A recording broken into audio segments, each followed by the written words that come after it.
You're locked into Inception Radio Network, Superior, Wisconsin.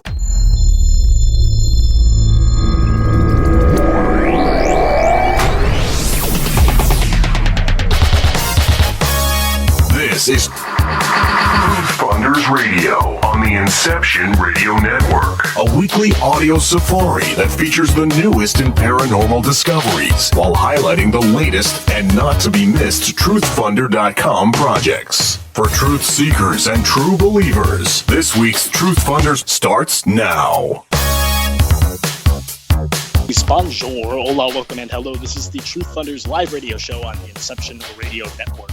My name is Mark Webb, and I am your host for this weekly look at TruthFunders.com and everything that is paranormal, metaphysical, universal, and good. It is about the light here. Thank you so much for tuning in.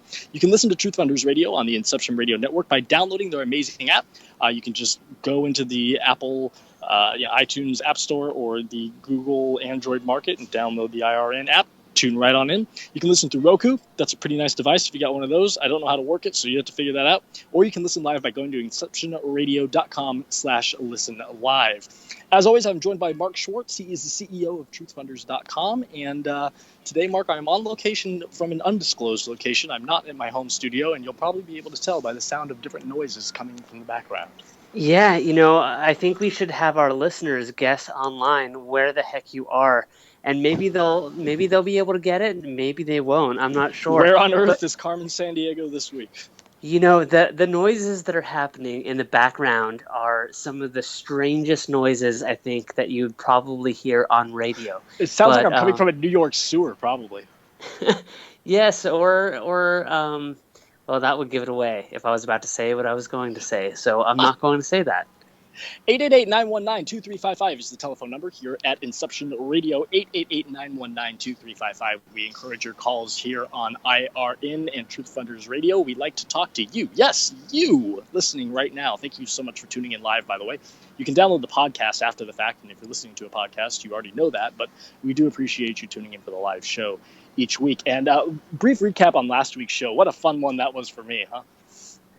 Yeah, you were like a fanboy. I've never seen you get so excited. You didn't get a word in edgewise with Ben Davidson of Suspicious Observers. That was a really fun one for me, and if you missed that episode, I definitely encourage you to go back and check it out. But that is last week. This week, we have a very fun guest coming up in just a little bit here after you and I are done kind of recapping. Why don't we tell the audience who that is, Mark? Sure. So our guest tonight is Ed Opperman, and Ed, well, we'll do his full intro in just a little bit. But Ed has done so much. He has his own show right now, and we'll be talking a little bit about that. And we'll also be talking about his project on TruthFunders tonight, the Opperman documentaries. And Ed is a detective, and he's a forensic detective and a digital forensic detective at that. He's worked many famous cases, and we might get to some of those. Specifically, we might talk about some of the crazy cases that are going on in the news today, if he's able to talk about those. And we will also be talking about some of the famous cases that he's worked on in the past. And also, go ahead. Oh, no, well, I do want to get to Ed in a few minutes here, but before we get into that, I really want to make a grand proclamation here that you are getting married in like a week. Yeah, it's 10 days from now. 10 days from now, I will no longer be single. I'm really scared about that. I'm sure it's going to be fine. What temperature are your feet at the moment? Do you feel any difference in temperature in your feet? They're warm. Right now I'm just focusing on getting through the bachelor party, which is this weekend. And I didn't know you were having a bachelor party. What are you going to do for that? Yeah, so, we're going away. We're going to Santa Cruz, California for 4 days, for 3 days, Friday, Saturday, Sunday, Monday, 4 days. Now, your fiance is not joining you for the bachelor party, correct? Of course not. When you say we, you mean we as in like me and my, frat boy. The bros! Because I know you were in a fraternity and you did the whole Animal House thing. And I was never in a fraternity. You take that back. You take that back now. Mark Schwartz nor myself were ever in a fraternity, nor do we ever plan on being in one. Are you kidding? I spent college, going to shady bars and playing original Nintendo when it was like 20 years past its prime. At least you spent college. I dropped out after first semester. I know. Well, that's why you're on TruthFunders Radio, everybody. Oh, just kidding. This is how Art and I talk. We talk like this. So I know I am getting married. Going to Santa Cruz. I'm really. It's going to be a trip. I don't know. I don't know what's going to happen. Marriage is crazy. Some work, some don't. Yeah. You're married. What do you think about it? I love it. It's the best thing I ever did. But I also did it with like my favorite person ever, so I, kind of biased. Did I just hear a race car going by in the background there? Yeah, that was actually a Formula One car. Interesting. Where am I? 888-919-2355. Take a stab. Where's Art coming from this week?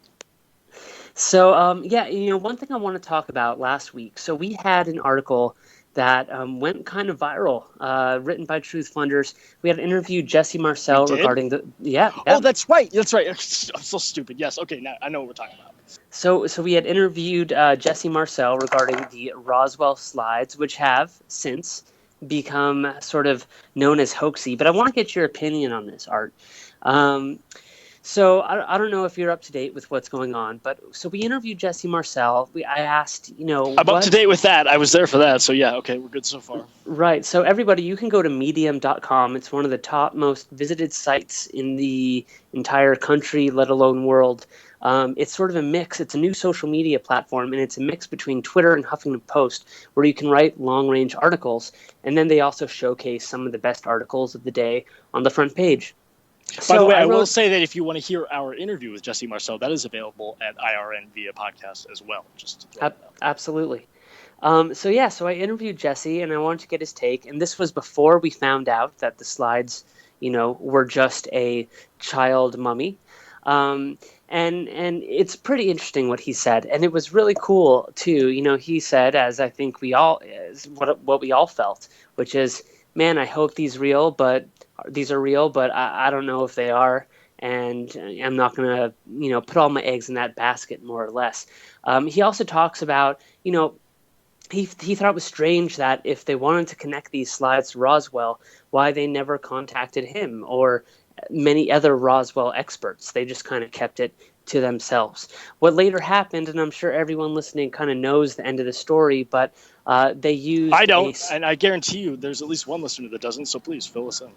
All right, so these slides were released in Mexico City to like a stadium of 7,000 people. And the UFO community, everybody was freaking out about it, and they were excited for these slides. The slides were revealed. They also, for $20, I think, online, you could watch the performance of them showing off these slides. There's this new... and these slides, they featured a strange alien-looking body. The scientists went ahead and they talked about why they thought that these slides were real. And it wasn't the fact that the slides were fake. The slides were definitely real. They were taken in the 40s, and I think they did a lot of chemical analysis and figured out that they were completely legit. It was the subject matter within the slide. It was this like mummy-looking alien, quote-unquote, body. They didn't release the HD slides to anybody, but once they finally did, I think it was the guy who was working on the documentary of the slides, it's called Kodachrome, and he put the HD version of the slide up on the web. So it didn't take like more than 24 hours for people to take it and find a deblurring tool, use it, and deep blur a little placard that was on the side of this alien body. And it said something along the lines of, this is a 2-year-old child from, mummified body of a 2-year-old child. And I probably got that wrong. And if you want to yell at me about that, go ahead and dial our number and call in and tell me. That's okay. 888-919-2355 if you want to scream at Mark. 888-919-2355. By the way, do you have the link posted up on our social media for people? I do. Yeah, you can dig deeper. You can go ahead and get that on our Facebook page. There's a link directly to it with people's comments about it. Facebook.com/TruthFunders. That's right. So what happens was it kind of winds up being fake. Now, what boggles me is it comes down to this. It's either completely stupid, like people being so stupid, like these scientists not realizing that they could just use a deblur and that they're picking out parts of the body. They're saying, oh, well, it has six ribs and all the stuff and 8, it has different number of ribs than a human does, and pointing it all out, that they didn't bother doing some sort of like deep learning analysis, or that placard was there and they knew what it was from the get-go and didn't want to release the HD version of the slides to people because they didn't want to get caught. So I don't know. It's kind of one of those things in ufology that, I'm glad that we live in a world right now, and it goes back to what I always talk about, which is how does technology affect the paranormal world? This is a prime example of that, because you have new technology that's out there instead of and it's a wonderful wondering, thing. It's a great thing. It has allowed us to get to the bottom of things quicker than we've ever imagined, and it's only going to continue to exponentially grow in terms of what we're able to access and achieve through technology in debunking things, because ultimately we are looking to debunk, not confirm. Right. It would be great to confirm. Are you kidding? I would love that. I think all of us would. But well, we're looking to confirm through debunking, I think, is what I mean. Sure. No, and I completely agree with that. So the fact is that, I don't know. What do you think out there, people? Do you think that they were being frauds and they knew about this all along? Do you think that they were being stupid and didn't look into it more? Do you feel that, what's going on? Like, are these our top guys in ufology that just don't realize what the heck is happening? It pisses me off, and I'm so glad that the internet reacted the way that it did, and I hope this proves to people trying to hoax or fake stuff that you can't really get away with it anymore. You can't, and so that's what's so exciting about being a part of TruthFunders and being a part of something that is new technology out there for the paranormal world. Is we want to help this stuff come to light and prove the truth of the matter, or if a project winds up being false on TruthFunders, proving that it's false. That's this is actually, and this brings me to a greater point, which is that I think we're in a kind of a paradigm shift right now between the old guard and the new guard. And not to toot our own horn, but I see, where am I? What does that sound? I see TruthFunders as being part of a new kind of fresh generation of people going after this kind of stuff. And there's kind of an old guard, I guess I would say, to the paranormal world that it's changing, and I think we're part of that bubble, and I think we're part of that shift, and I think we're going to actually provide a avenue for people to, oh man, where am I? It sounds like I'm on an aircraft carrier now. We're going to provide a place for people to really discuss these things and have it out as a community, as opposed to, yes, this is true, or no, this is fake, and we have to take it at face value.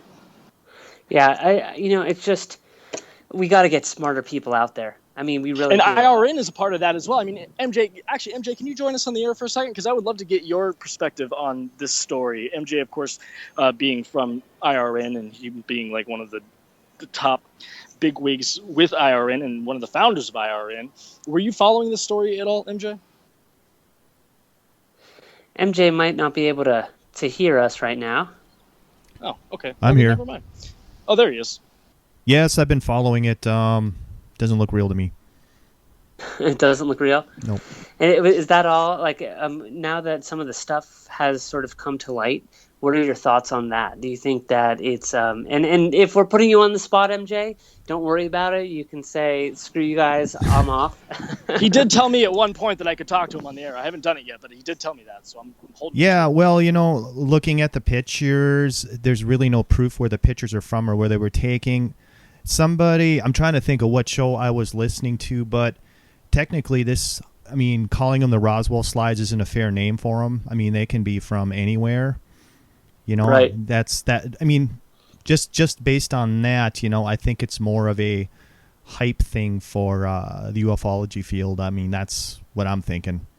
Do you see this, MJ, as no? Hold on, Mark. Do you see this, MJ, as something that is detrimental to the ufology field every time something like this comes out, because it just almost pushes things back another step? It's like one step forward, two steps back type of thing. Do you wish these types of stories would not even come out? Well, to piggyback on that question too. So that's part one, and part two is, or do you think it's a positive thing because it helps bring people in who might be curious and don't know that what's out there? When a story like this sort of hits the mainstream, it brings more people in. Mark, you guys have it right. It's a double-edged sword. I believe it hurts us in a way, but it also it also brings in people that may not have really looked closely at the field. But I think it works both ways. I mean, my co-host thinks it's helped the field, and one of his friends, her name's Lorna Hunter. She's Minnesota MUFON. She thinks it's hurt the field. So it goes both ways. I think it's good. It is a catch-22 yes, in a lot of ways. Yes. Thanks, MJ. By the way, we should acknowledge MJ for always being the dude behind the scenes here at TruthFunders Radio. Even though Mark and I are on the air every week, you don't even know that MJ is involved. He is the third musketeer to this show, so we should thank MJ and be grateful for his contributions, because without him and IRN, we wouldn't be doing this. So thank you to you guys. Yes, absolutely. Cheers. All right, well, without further ado... let me introduce our guest here, if you don't mind. Ed P. Opperman is president of Opperman Investigations, Incorporated. They are a private detective agency, and he's also president of Accurate Information Recovery, a computer and cell phone forensics company. Ed has worked in the investigations field since the early 1980s. That's probably before I was born. First as an information broker and later in counter-electronic surveillance. In 2003, Ed teamed up with the, quote, founding fathers of cell phone forensics, and digital data recovery. Ed soon made a name for himself in this area and has become the leading provider of this type of digital forensic investigation. So big honor to have Ed Opperman on the show. He's also the host of a weekly radio show called the Opperman Report, and he has a Truth Funders project up right now at truthfunders.com that we encourage you to check out while we are talking with him. Ed, thanks so much for joining us on the show. Hey guys, how are you? Doing great, thanks. We're really excited to have you on. I was a guest on Ed's show when Truth Funders was first starting to launch back in late December. So I'm so happy to have you back on the show. You're like a friend of Truth Funders, Ed. So welcome, definitely. Thank you very much. And so Ed, for the listening audience who might not know who you are, and you have a couple of sentences to explain what you do. I know we just read your bio, but coming from you, I'm sure you have... How does that link into the paranormal is my question. What is it about what you do that you are able to marry with the concept and the notion of the paranormal? Because digital forensics and cell phone forensics are very tangible and very non-paranormal things. I think that would be the first question. Yeah, I don't think my radio show doesn't really deal with paranormal. I don't think I've ever done anything paranormal at all. But I do deal with conspiracy theories and true crime and government corruption. I think that's all paranormal stuff, honestly. Yeah, I know what you mean. Yeah. I mean, by nature, it is paranormal. There is this thin line between the two. However, one is real, while the other is still unexplained, I suppose. But it's still very real in a lot of ways. True, very true. Humans are paranormal, and by God, we are real. So what's the latest? I know last time I talked to you, maybe it was a month or two ago, you were working on a really big case. Is that anything that you can talk about today? I don't remember. Which case was that? Something was about to break in the New York Times. They're about to do an article. It was, oh gosh. Now I'm going to feel silly for not remembering. You're going to feel silly. I'm going to feel worse. We're looking at the beginning of the year here. Was the time frame, right, Mark? Yeah. Right. Yeah. Well, okay. Well, I'll come back to that. I promise I'll come back to that because it'll click. Right now, you're creating a project on Truth Funders, and we have it's really sort of a groundbreaking type project. You are looking to start a documentary company where you uncover a lot of different conspiracies that are happening out there, and some of that is because you are closely linked to those conspiracies that you have an in that other people don't have an into. And so what are those particular documentaries that you're thinking about creating through Truth Funders, or give us a little sample, a little smattering? I know some of them. And I will say, are these conspiracies that you intend to discuss in these documentaries something that you will be investigating or using your cell phone forensics technology to pursue? Well, not really always digital forensics. But I do fall back on my interviewing skills. As a private investigator, I've been a private investigator since the 80s, on and off. I've interviewed. Were you a cop before that, or what was? No, your I was background never a before? cop. As a matter of fact, most of my work in the early days was defense for defense attorneys.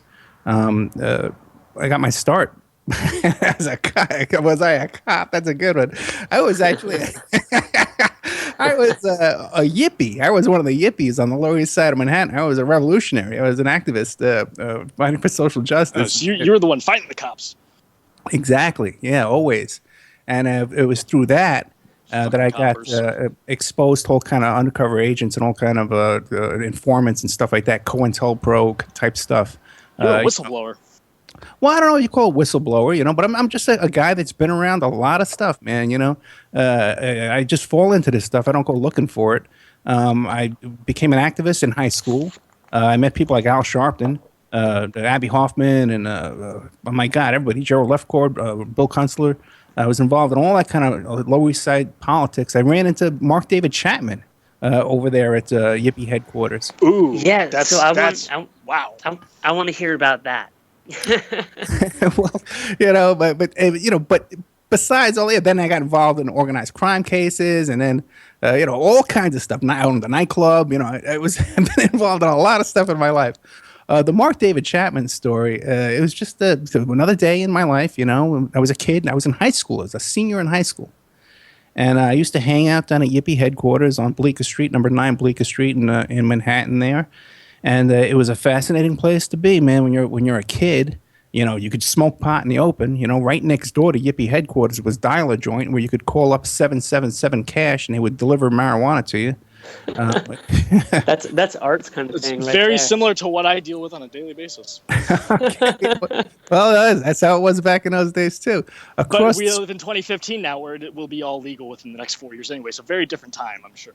Yeah, it definitely was not legal then, but we did treat it like it was legal. We were right in their face. Right in the face of the cops. We didn't bow down to anything. This is back in, we're talking 1979. It was the tough times when people didn't have equal rights and stuff. We had Rock Against Racism. We had to fight in the streets to get these rights that people take for granted today. Very volatile time, culturally speaking. Absolutely. It really was, and you got to remember too. This is right before Reagan came into office, and when Reagan came in, the hammer came down on everybody, and I was just say no to fucking Reagan, if you ask me. I hear you, man. But it was really no joke, because I used to work at WBAI, a radio station in Manhattan, on Friday nights doing different character voices and producing and stuff like that. I used to write little comedy bits.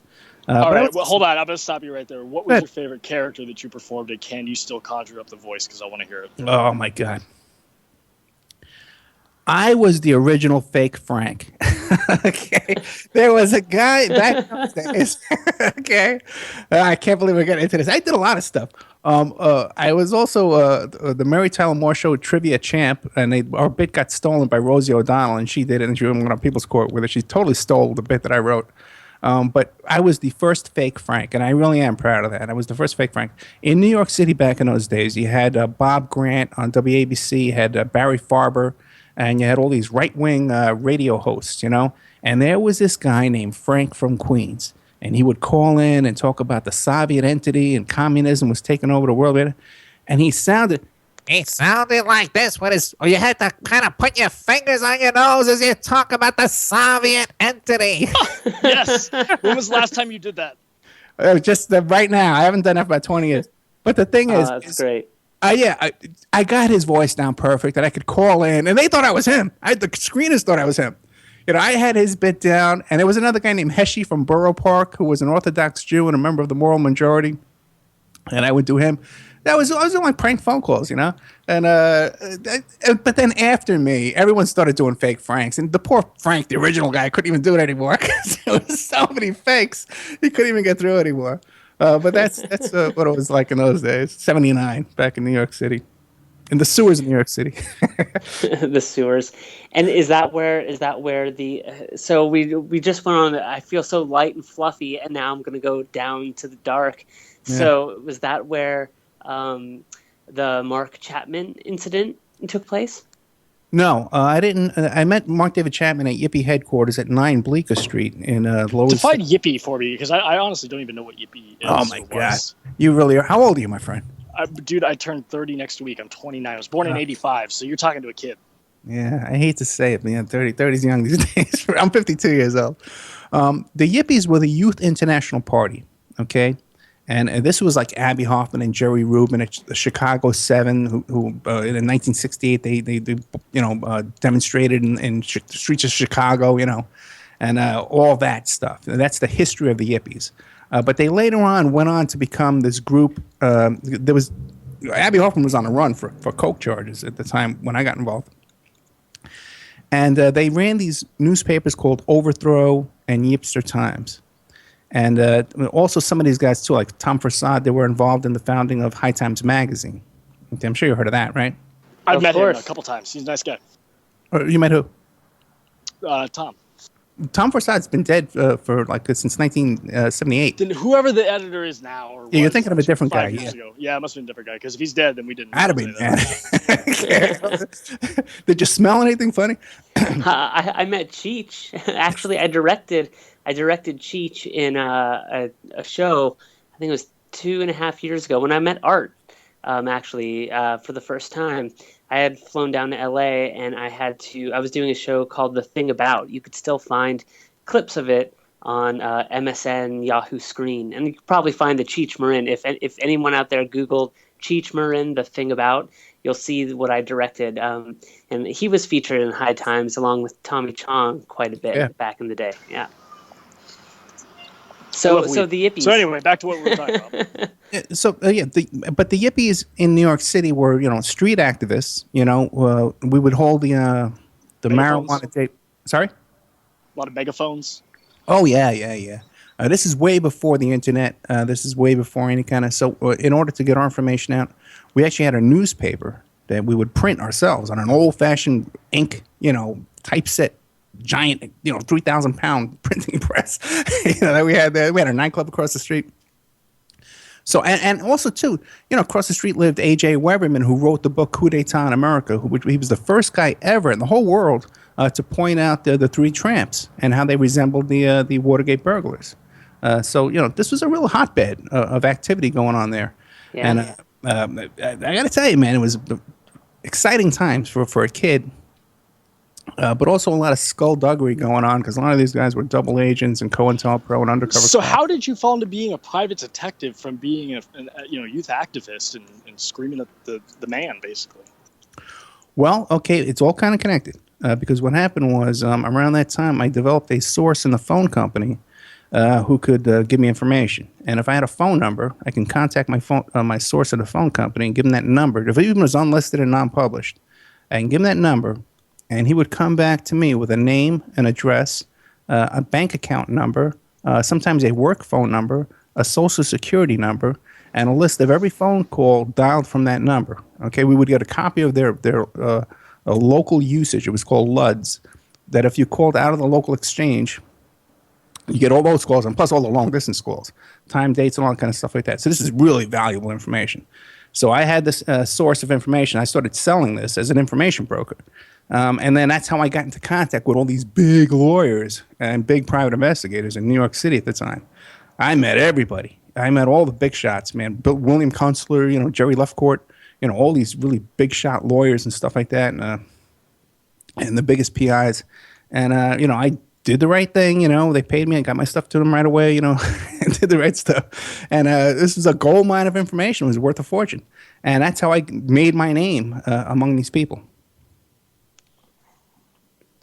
That's pretty fascinating. So what was your first major case that you worked on that really kind of propelled you into... Actually, I'm going to ask you a question, then we got to take a quick break, and you can answer it when we get back. But what was the first major case that propelled you into a position of actual affluence and power in terms of being a private detective and having your name be recognized as something of legitimacy? And we'll get back to that question with Ed Opperman right after we return here on TruthFunders Radio. My name is Art Webb. I'm with Mark Schwartz, and we are talking conspiracies and governments and all sorts of stuff like that. You're listening to IRN, and we will be this after back. TruthFunders Radio on the Inception Radio Network.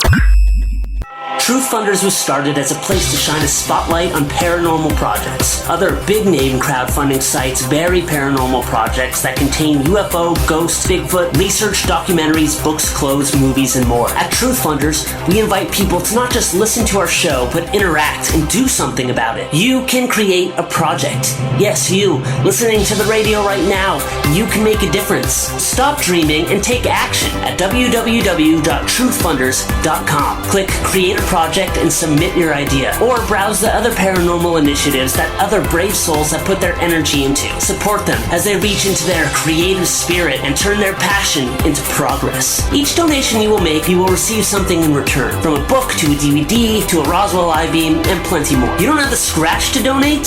Fine. Share anywhere you can, from Facebook to Twitter, or blog about it. That's free, and it helps support a community of people that not only want, but need to get the word out. We are not alone. We are a community. We need to believe in each other as much as we believe that there's more to life than meets the eye. Help support our project on TruthFunders, or create your own today at www.truthfunders.com.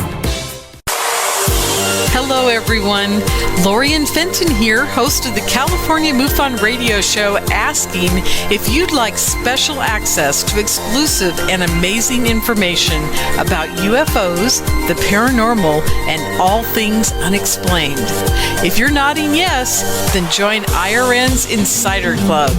As an Insider Club member, you'll get an all-access pass to premier Inception Radio Network content for only $4.99 a month.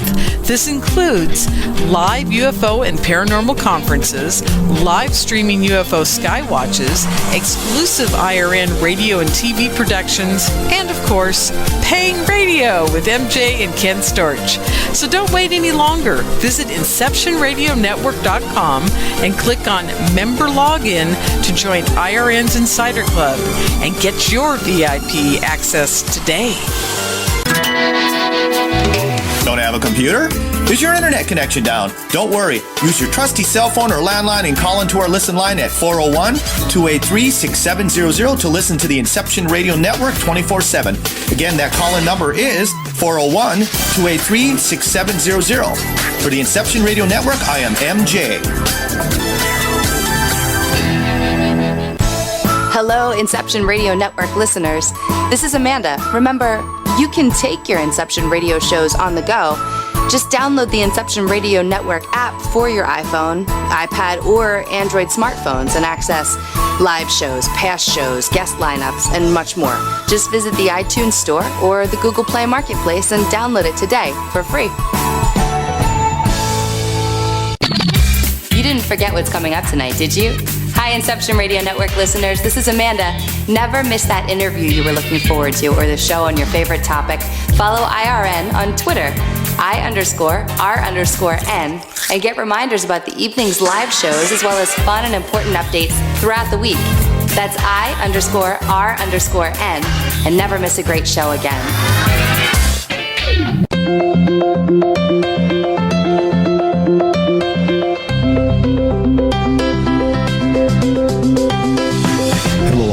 Listeners, this is MJ saying hello and sharing an awesome secret I discovered. It's called DreamNuage.com. Fresh, raw, organic ingredients are used to create all their products. They are made in very small batches to ensure quality and freshness. Handmade in the USA, each product is created with care and with the finest organic ingredients. There are no preservatives, dyes, or chemicals in any product. Stop by Dream Nuage and relax. That's DreamNuage.com. Simple, raw, organic.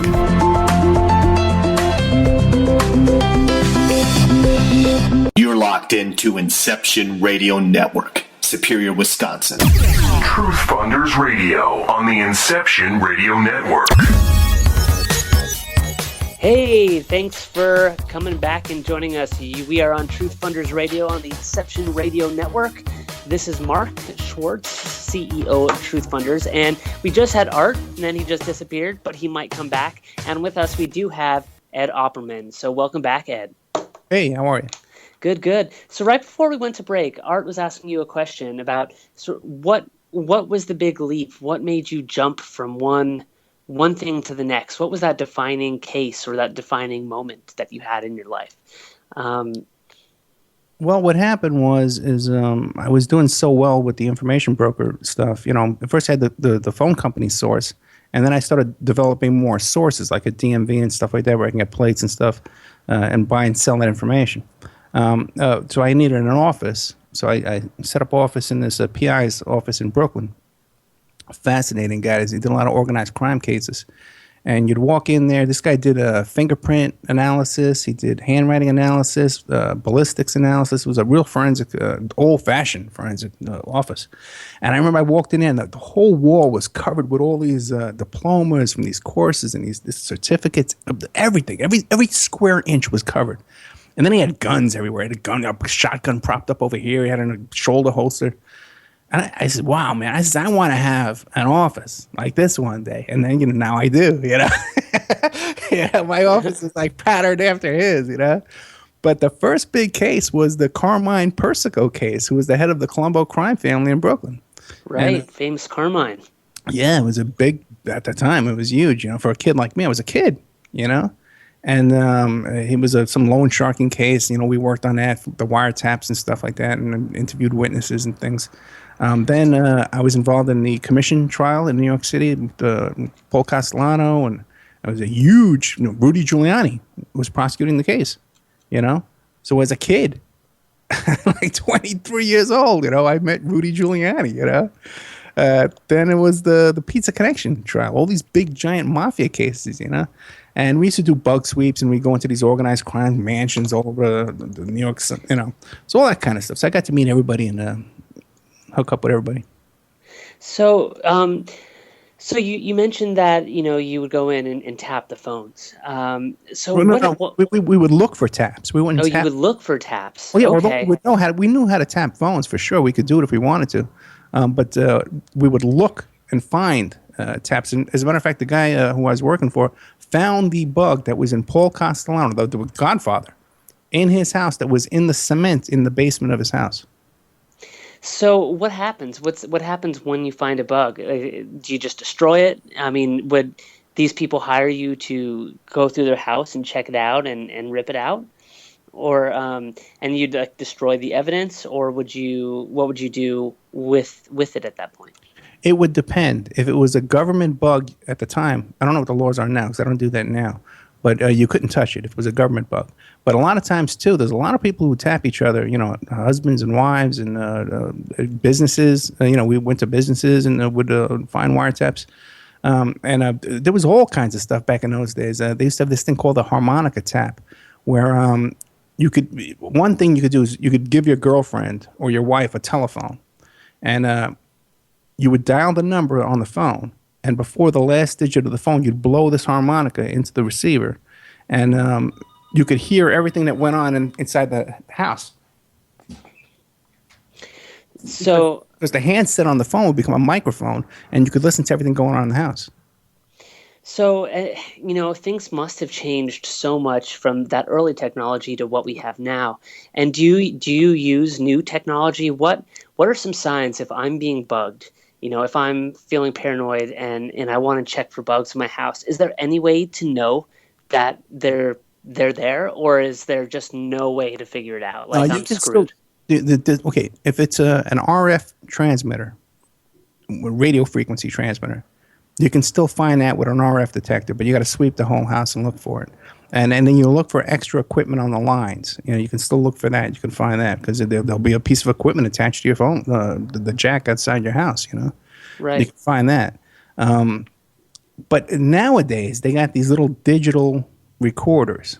Okay, that with the batteries in them, they can last 48 hours. It's hopeless nowadays because you can just drop these everywhere. And GPS, now you have GPS that you can just drop in somebody's car, and hide it in their car. And even certain cell phones, you can equip with GPS and stash it in their car and track it live everywhere they're going all day long and listening to everything going on in their car all day long. Right. And the batteries, less the fortune. So that's freaky, that's scary.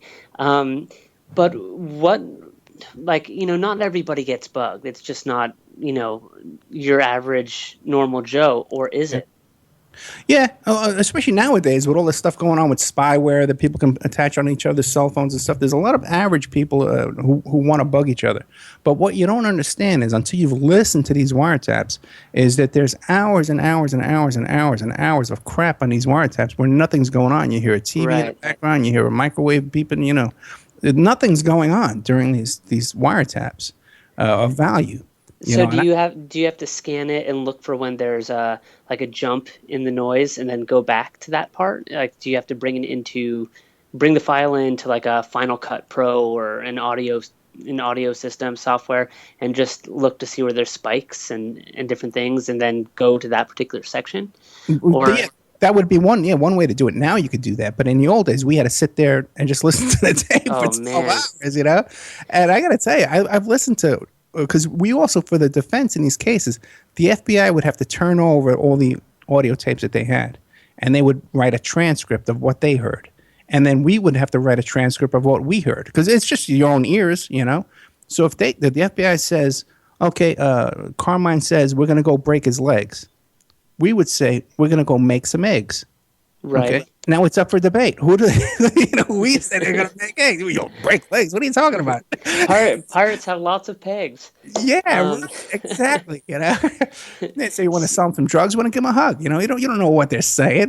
It's up for debate, and then the jury has to decide what they believe. So that's crazy. So nowadays, we just got a question and I'm really curious about this question too, in the chat room. And it says, now smartphones are tappable with the right applications. So let's say my girlfriend wants to see if I'm cheating on her, and hopefully she doesn't, because we're getting married in a week and a half, and I would hope that at least now she trusts me. But let's just say she did. What would I have on my phone? Is there any way to tell if she would slip an application onto my phone, or would it just show up as, the app? I mean, is there any way to do that secretly without the person even knowing about it? Yes. You can put spyware on a phone without the person knowing about it. But the thing is, once I have the phone in my possession, I'm going to recover everything that's deleted out of that phone. Now, in order for the information that's being key logged from the phone, it has to be transmitted from that phone back to the person who's doing the spying, right? Right. So we're going to see either a text or a phone call leaving that phone back to who's ever spying on you. Now, we'll either get a number or we'll get an email address. Now, if the guy's stupid enough to use his real email address, we got him. We know, you recognize it. It's your girlfriend's email address. Right. We know exactly where it's going to. If not, then we have to see it's an anonymous email. We don't know who it is. Now we have to try and identify that person behind the email address or the phone number. So then the person whose phone it is, who's being tapped, is there any way, so there's no way that he would ever know or could ever find out? There's no program that lets you know, hey, you have a spyware built into your phone. Is there any way they could do that? Or does the phone have to go to you so you can trace back the steps? And even still then, we have to find indications that there's something being transmitted from the phone out, okay? Because that's the only way to do it. But the thing is, too, is, I forgot what you were going to say. That makes total sense. And if you... Oh, no, wait, one thing. You'll notice, if you notice that resources are running low on your phone and your phone's freezing up and stuff like that, you don't have a lot of memory on the phone, that's an indication that there's spy on your phone and some activity going on that you're not aware of. Okay, it's not just all the porn that I keep on my phone. Well, that's it. I'm just kidding. So that's crazy. And is there any way too that, like, okay, we have a regular conversation, you and me, via smartphone, that a third party somewhere could just tap in and listen to what we are saying right now without those applications? Is there like a computer program, or do government agencies, and you might not know this either, but do they have like contracts with Sprint that let them go and get a number and listen in, or is that illegal and that wouldn't happen and they can't do that, or is it technologically possible for them to? It is technologically possible. Okay, the majority of what they're doing though, they monitor the phone numbers and who you're calling, and they have like an algorithm of how many times you're calling this person and who else is calling on that person and how many of these numbers. That's all the NSA stuff they're talking about now. How much of this stuff is suspicious? NSA does record every single conversation, every single email, all that kind of data. But that stuff is not readily available to other agencies. Like I've been involved in top-level FBI investigations and the organized crime, the highest. Giuliani, the highest, that you could get, and they don't have access to that information. It's just not there, and there's all kinds of stuff too. There's all kind of information like satellite information. And I've talked to guys, the biggest PIs in this business, guys that have $1 billion businesses. They hire police commissioners, New York City police commissioners, and they don't have access to that information. So see, that's the thing, and I think it's important to know that because a lot of people think, oh, the government, they can access your phone, they can do this, they can listen in, and they probably can, but like you said, it's like listening to television, for 5 hours, and a lot of boring stuff. Like, why would they be listening to just your regular Joe? They most likely would not be. When I worked on a technology application back in 2010, we would collect data. And we would collect data, how many users we had, and I could actually click on the users would be numbers. So it would be like number 05921, and I could click on it, and I can see how long they were in the application for. I could see what they did in the application. I could even see their name. But I couldn't see any more information than that. And I wouldn't even want to. As a analytics person, what I'm looking at is never the individual, but you look at the overall behavior of things or the analytics of it. So I think it's really rare when people say, "Oh, well, they're looking what I'm doing online. They are following my every move. They know my click. They're listening to me on my phones." It's like, are you really that important that people are taking the time to listen to you? So I've had friends who have said that, in fact, and I've sort of had to talk them off the ledge, like, listen, man, trust me, no one cares about you. It takes a lot of work and a lot of resources and a lot of money to do the tracing.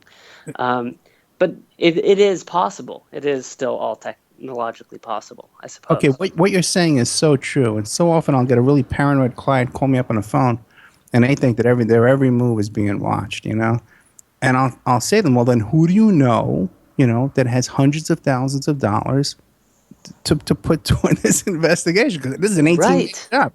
It would take. I know what you're telling me is going to take 18 guys to do because I know how to do it. Right. Exactly.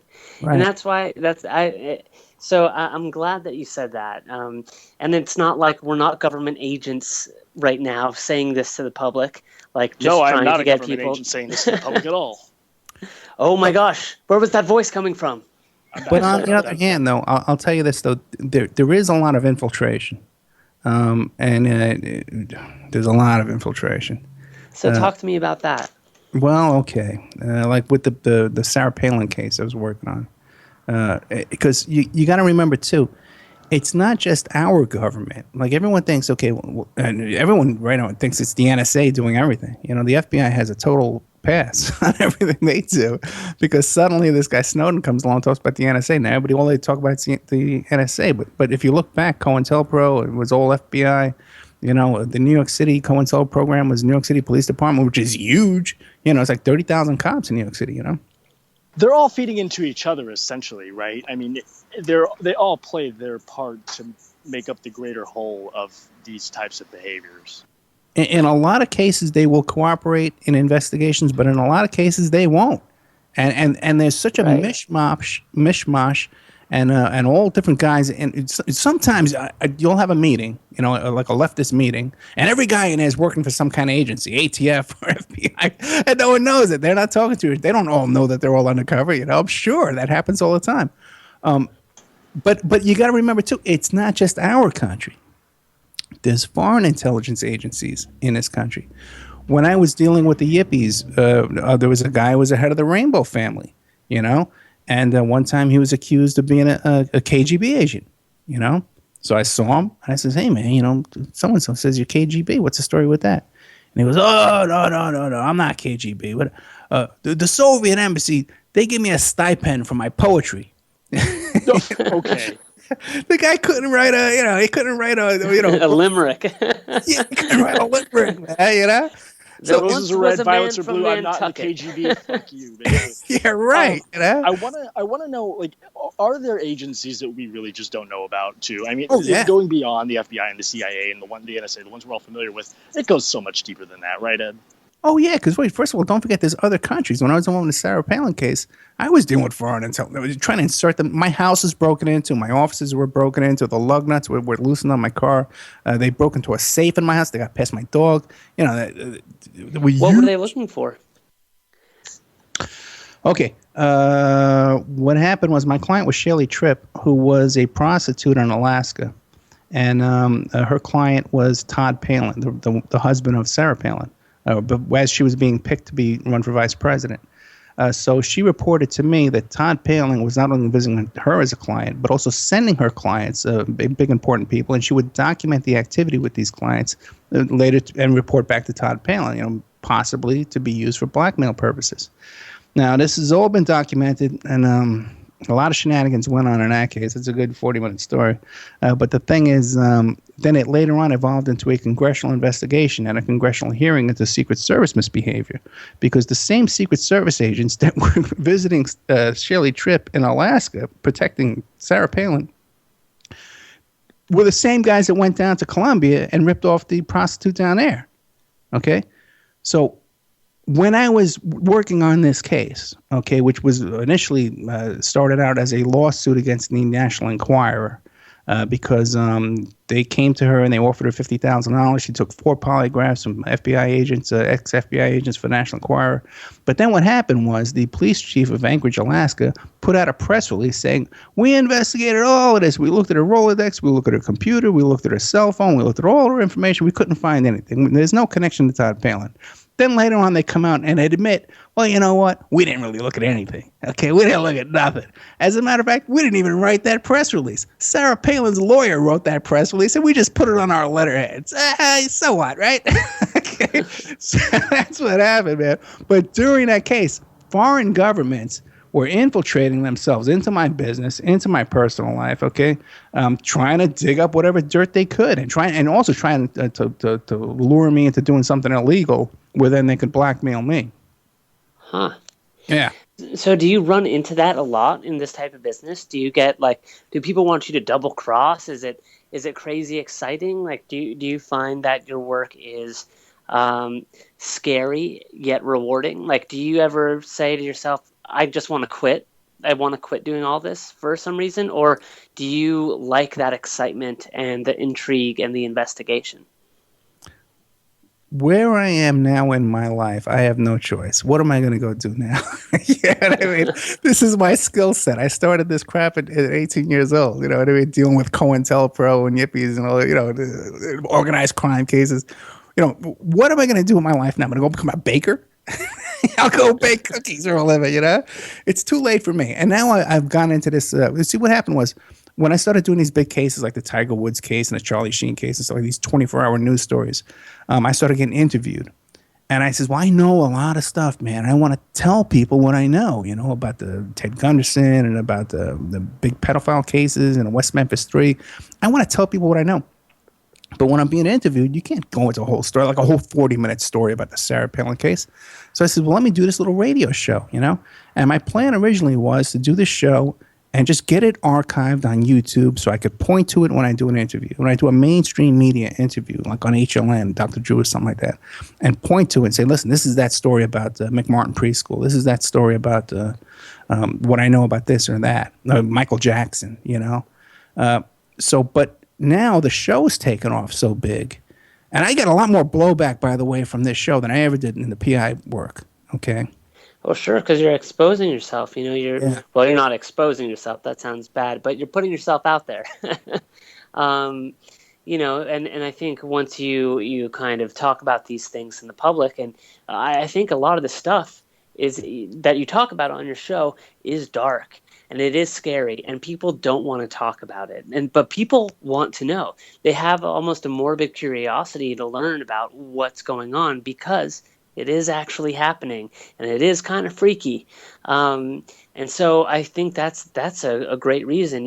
There's not a lot of people that are as connected as you to and as close to some of these cases and know as many people involved in a lot of these true crime and conspiracy theories. And, a lot of it isn't even conspiracy theory. It is just what is, and true crime. But the fact that you put yourself out there, I'm sure that you get blowback and people say, hey, I don't like what you're saying here, because when you're dealing with dark topics, you do receive dark stuff. I mean, at TruthFunders, all we get is the random. We get mostly positive things, and then every once in a while we get a thing like, you should have talked about this more and let your guests talk instead of you making jokes. But the truth is, that's part of the show. And your show has a darker edge. But I think one of the great things that you do is that you like on the show tonight, you have a way to make it lighter and a sense of humor about it in some ways, as well as the seriousness involved and the details involved.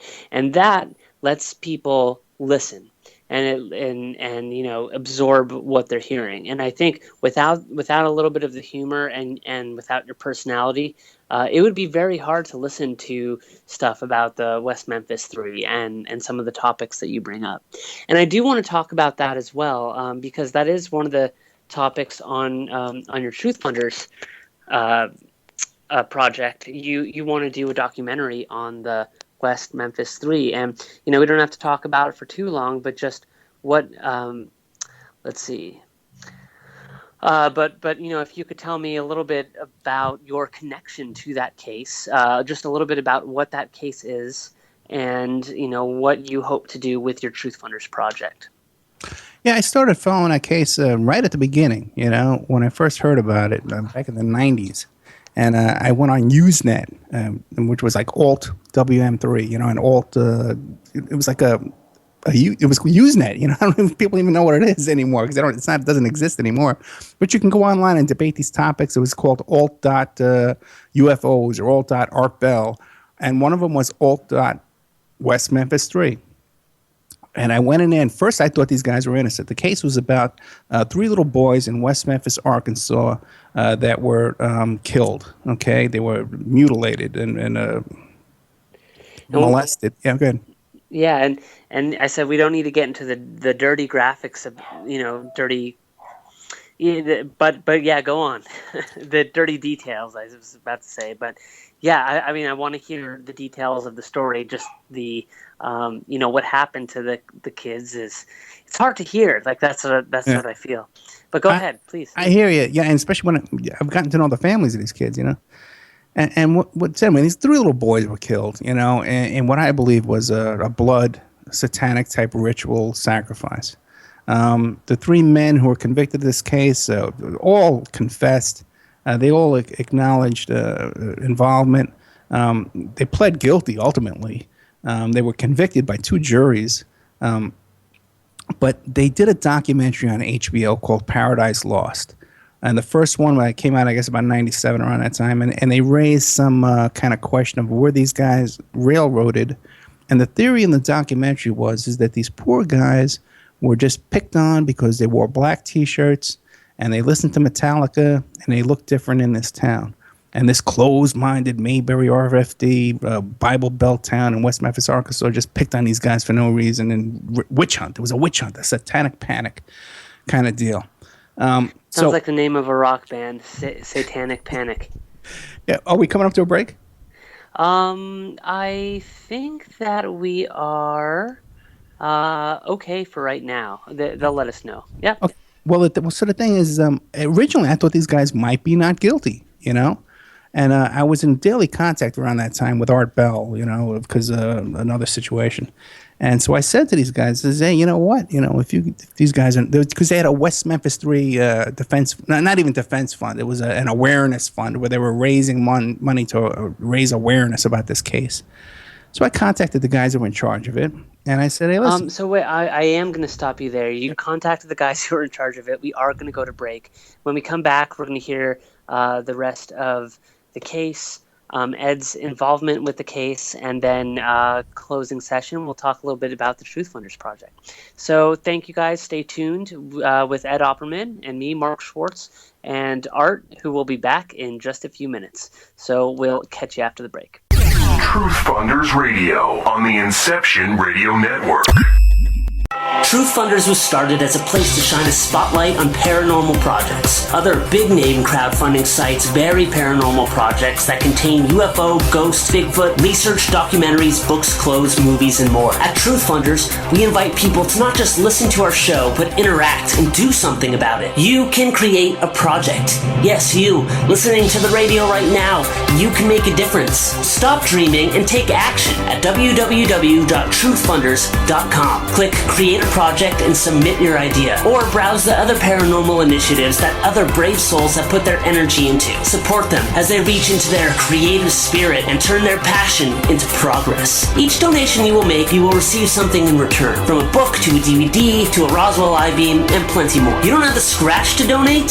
Fine. Share anywhere you can, from Facebook to Twitter, or blog about it. That's free, and it helps support a community of people that not only want but need to get the word out. We are not alone. We are a community. We need to believe in each other as much as we believe that there's more to life than meets the eye. Help support a project on TruthFunders, or create your own today at www.truthfunders.com. Are you a fan of Inception Radio Network? Do you reckon it's the best alternative talk radio station on the planet? Well, if you do, head to facebook.com/Inception Radio Network and like the page. Tell your friends, spread the word, and keep listening to the best. Hello, everyone. Lorian Fenton here, host of the California MUFON radio show, asking if you'd like special access to exclusive and amazing information about UFOs, the paranormal, and all things unexplained. If you're nodding yes, then join IRN's Insider Club. As an Insider Club member, you'll get an all-access pass to premier Inception Radio Network content for only $4.99 a month. This includes live UFO and paranormal conferences, live streaming UFO skywatches, exclusive IRN radio and TV productions, and of course, paying radio with MJ and Ken Storch. So don't wait any longer. Visit InceptionRadioNetwork.com and click on Member Login to join IRN's Insider Club and get your VIP access today. Don't have a computer? Is your internet connection down? Don't worry. Use your trusty cell phone or landline and call into our listen line at 401-283-6700 to listen to the Inception Radio Network 24/7. Again, that call-in number is 401-283-6700. For the Inception Radio Network, I am MJ. Hello, Inception Radio Network listeners. This is Amanda. Remember, you can take your Inception Radio shows on the go. Just download the Inception Radio Network app for your iPhone, iPad, or Android smartphones and access live shows, past shows, guest lineups, and much more. Just visit the iTunes Store or the Google Play Marketplace and download it today for free. You didn't forget what's coming up tonight, did you? Hi, Inception Radio Network listeners. This is Amanda. Never miss that interview you were looking forward to or the show on your favorite topic. Follow IRN on Twitter, I_R_N, and get reminders about the evening's live shows as well as fun and important updates throughout the week. That's I_R_N, and never miss a great show again.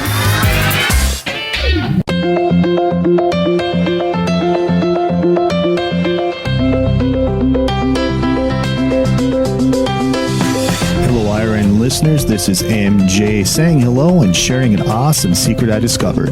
It's called DreamNuage.com. Fresh, raw, organic ingredients are used to create all their products. They are made in very small batches to ensure quality and freshness. Handmade in the USA, each product is created with care and with the finest organic ingredients. There are no preservatives, dyes, or chemicals in any product. Stop by Dream Nuage and relax. That's DreamNuage.com. Simple, raw, organic.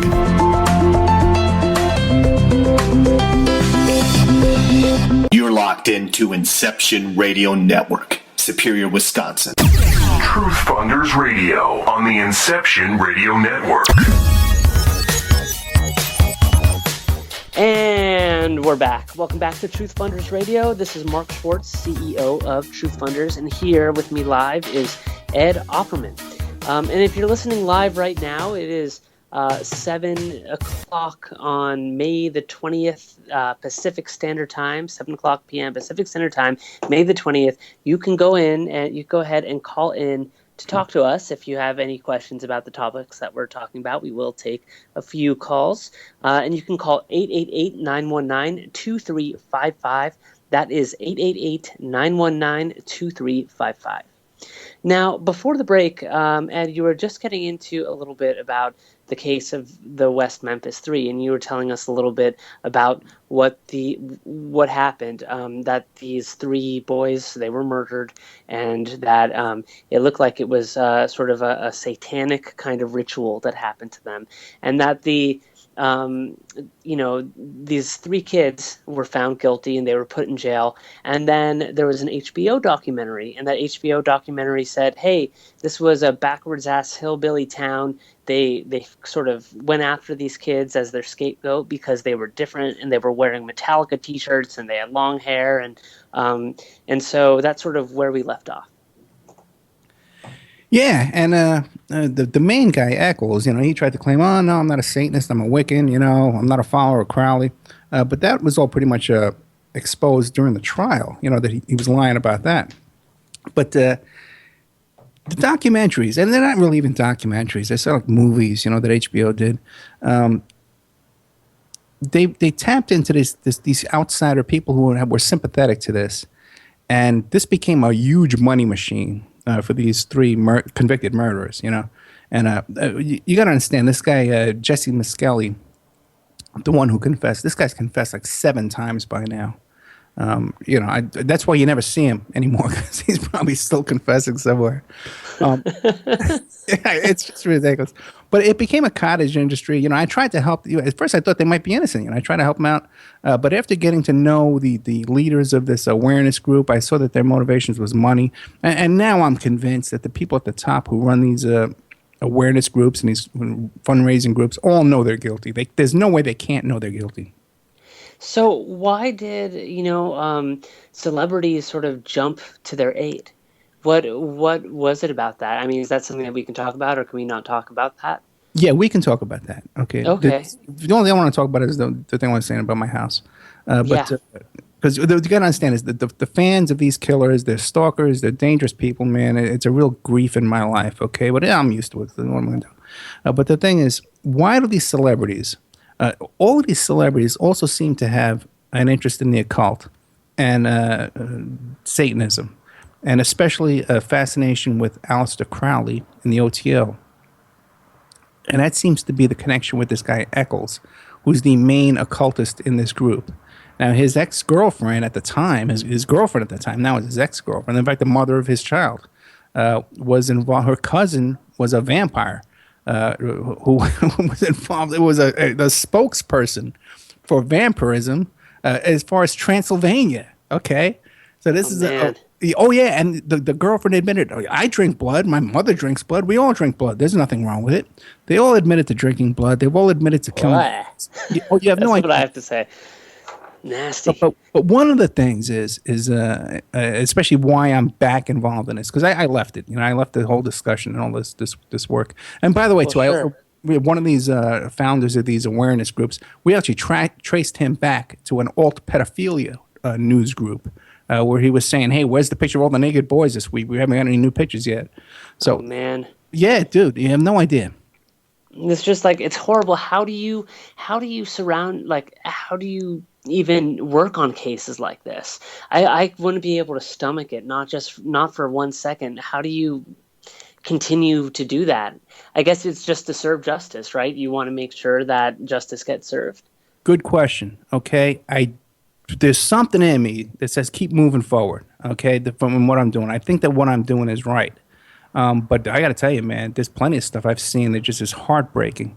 I was working on the defense for this murder case in North Carolina, and we were doing some cell phone forensics in the case. And it haunts me till this day because we recovered all the pictures and texts and messages off of this cell phone. And the father is in prison. The mother's dead. And here's pictures on his phone of this little 9-year-old boy on fishing trips with his mother and his father, in happier times. Now his father's gone, his mother's gone. Where's his kid, And, that's devastating to me, Yeah. And that one case, I'll never. And by the way, too, we got that father a sweetheart freaking deal, man. This guy should be under the prison, and he's going to get out in 8 years. This is a guy premeditated murder. People talk about Casey Anthony and Jody Arias. Here's a guy that should be under the prison, but he's getting out in 8 years. In fact, he'll be out in probably 3 or 4 years unless he's done something in prison since then. So hey, listen, what I don't know. This is the life we have chosen, I don't know what to tell you, man.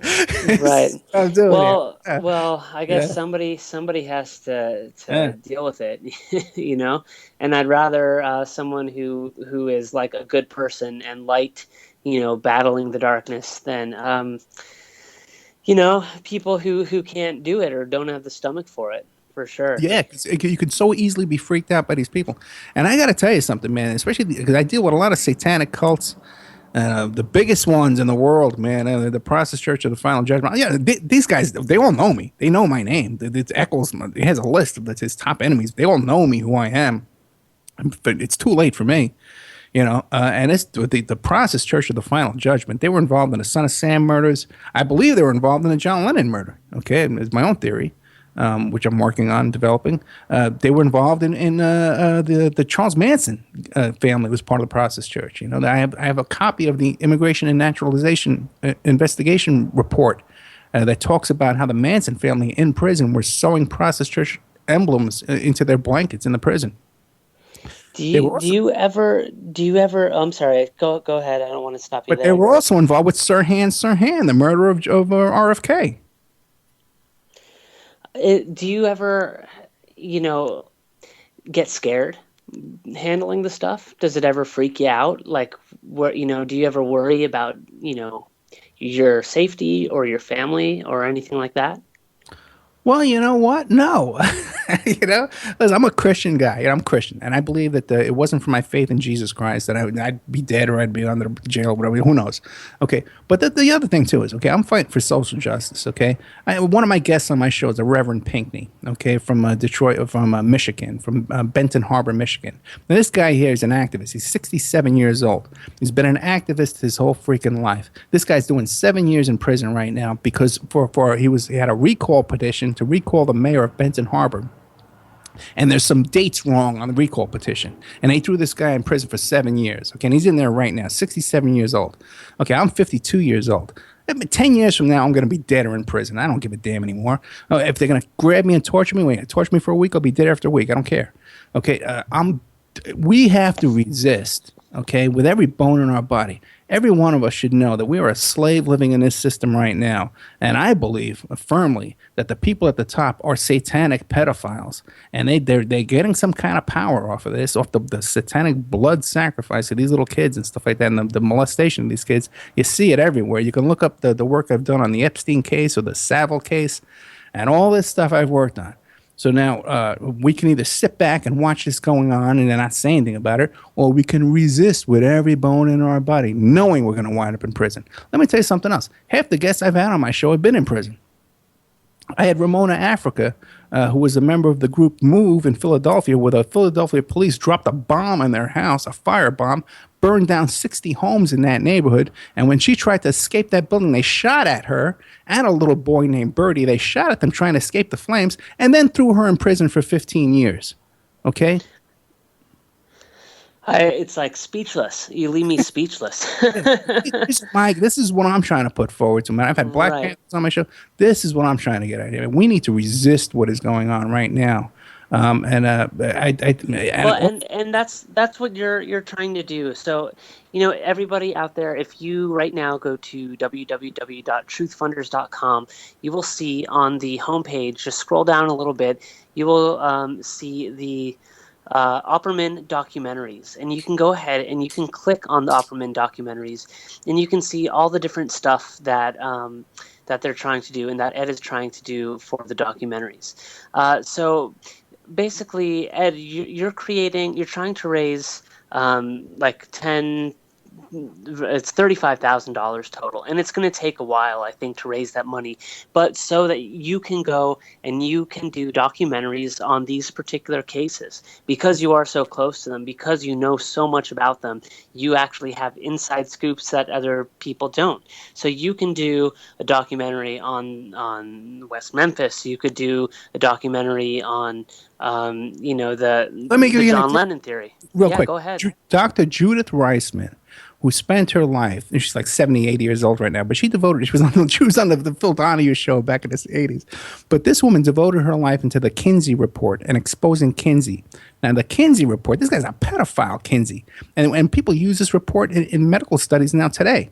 This guy was molesting little kids in his studies. He was hanging out with Kenneth Anger. I don't know if you know who he is. No.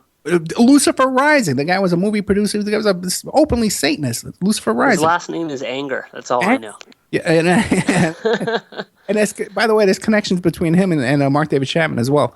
But the thing is, here you got this woman. She's been investigating this stuff her whole life. She's on her last days. I'm talking to her. She says, Ed, come on down, Ed. You can have access to all my research library. You can have access to all my paperwork. She says, Ed, no one's asked me the questions you're asking me before. I start asking her about Kinsey's connections to Aleister Crowley, to Kenneth Anger. She says, Ed, no one's ever asked me that before. And I'll give you access to all my documents. With yes, dude, I have so much opportunity, you have no idea. There's no one out there that has this kind of opportunity I have right now. You're getting a ton of support. The people in the chat room are blowing up. There's like, yes, do it, go Ed. Like that's the kind of reaction that you're support me right now tonight. They can go to OppermanReport.com and become a member, and you can get shows that are in the member section. I got interviews on there with Henry Vinson from the Confessions of a DC Madam, which is the whole Franklin cover-up case. I did another show with Nathan Andrew, who's another private investigator up in upstate New York, and we did a whole show about the case of the I Don't Like Monday shooter. That shooting that took place, the first school shooting took place by a girl, and then the Boomtown Rats wrote a song about it, and they became famous. And then Peaches Geldof winds up offing herself, and she got a tattoo of the OTO. It all seems to connect with each other. Well, it's getting it out there. And like we said earlier, the fact that you do get blowback because you do put yourself out there.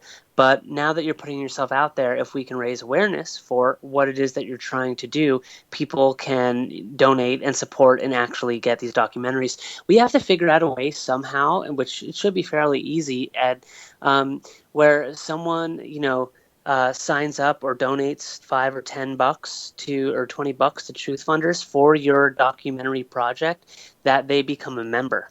So they get kind of like a 2-for-1 somehow. So you have more members at the same time supporting you, as well as the project. We could talk about that offline, but that's something that people might be interested in. You've already raised $130. You got, I think, $30 within this past hour. Oh, great. I'm personally going to donate to your campaign in the next 15-20 minutes once we get off the phone. But you have a lot going on here. So everyone, please go to www.truthfunders.com, see what Ed is working on. There's a whole lot there that you can do.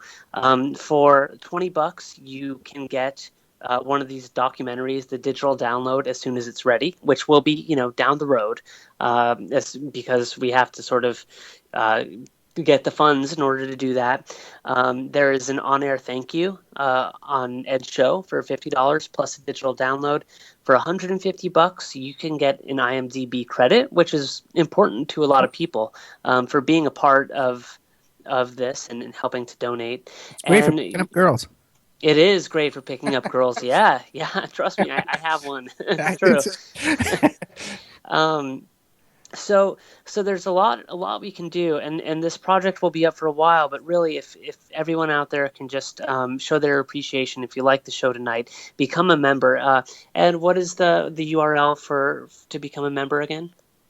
OppermanReport.com, and then just look for the Join Us button. Join or the member section.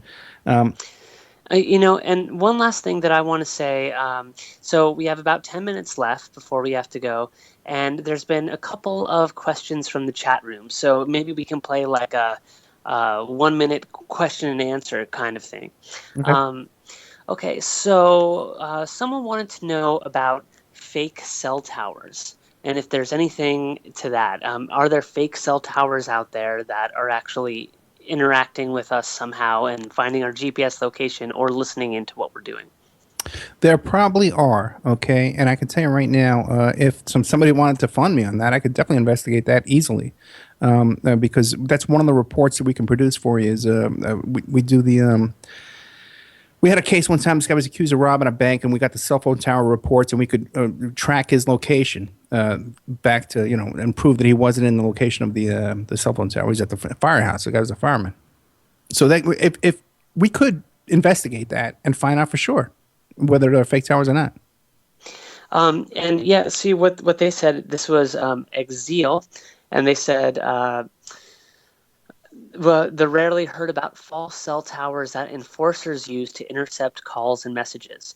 Cops are using them more and more. It's like NSA in a box.